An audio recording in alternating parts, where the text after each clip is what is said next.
Hey, this is Dr. Ryan Wohlfert with TotalHealth-Fitness.com, and here's what we're going to go over today. I'm going to show you how to do a squat. So that's what we're going to start with, how to do a proper squat, and then I'm also going to show you modifications and even progressions from the classic squat. Now, a squat is probably the most important exercise along with the deadlift to learn because it shows you how to move your body. You're using muscles and joints that God intended you to use the right way. Instead of using smaller muscles, smaller joints, and irritating those joints, like for example your back, we're teaching you how to use the big muscles, your hips and legs, to do most of the work.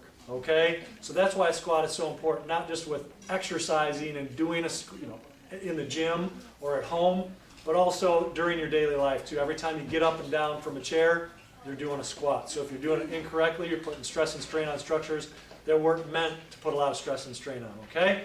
So here, let's get started. What you want to start with, your feet hip width apart. You can go shoulder width is a little bit too far, but you want to be hip width apart. Feet pointed straight ahead. So again, you can start with your hands in front here. That makes it easier than hands behind your head. So what you're going to do is you take your butt down and back. And as you do that, your knees want to stay over your toes. And even sometimes people have a hard time with this, so you want to concentrate on taking your knees out. Okay? Because what happens is a lot of times the knees collapse in like that, and that's just a huge problem waiting to happen for your knees and hips and everywhere else in your body.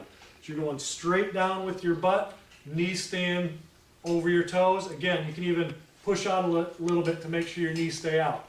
And then drive your heels into the ground, bringing you up. So again, you want a lot of the weight, most of the weight on your heels. Maybe about 75% on the heels, 25% on the front part of your foot. If you look at it from the side, again, there. The goal is to get to parallel. I mean, you can go past parallel if you keep good form with your upper body, because you don't want a rounded back. You keep your chest up, head facing straight ahead, going straight down and up. And as you go down also, you don't want your knees going past your toes. Again, a lot of stress on the knees. Staying over the toes, butt down. It's not a knee bend. A lot of you want to do a knee bend where it's like that. That's not a squat, that's called a knee bend. A squat is taking your butt down and back. So again, like you're sitting down in a chair and coming up.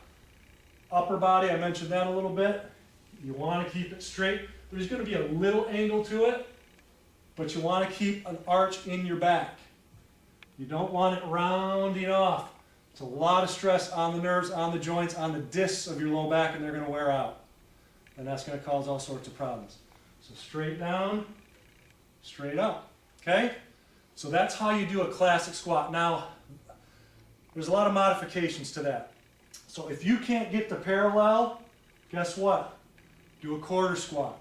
Just down and up. Again, it's not a knee bend. You're taking your butt still down and back. Then you can go to a half squat, three-quarter squat. Keep working on that till you can get down to parallel. Keeping good form with your entire body. Again, keeping your trunk straight. I can't mention that enough. Don't round your back when you do it.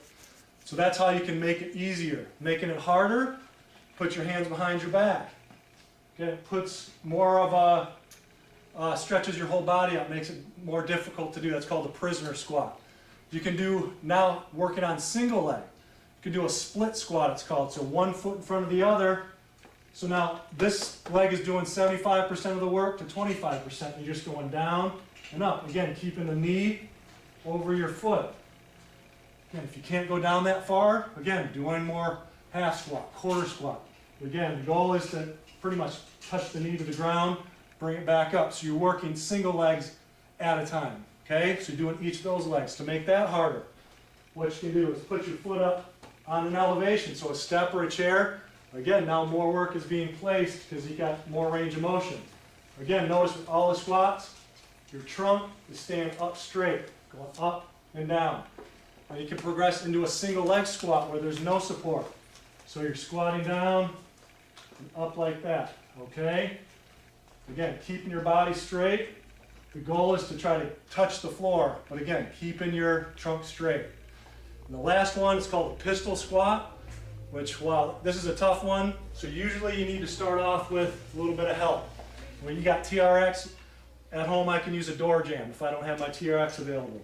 So what you're doing, stand on one leg, going down and coming up. All right, so you can see this is kind of the granddaddy of all the squat exercises. It's called a pistol squat. So you need to work up to that if that's going to be one of your goals, but that's honestly, that pistol squat's the ultimate expression of your strength, balance, flexibility, because you need all those elements in order to do it.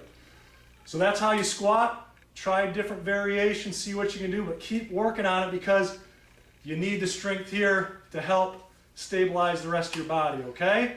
So again, if you have any questions, post a comment, email me, whatever you got to do. Till next time, have a great one.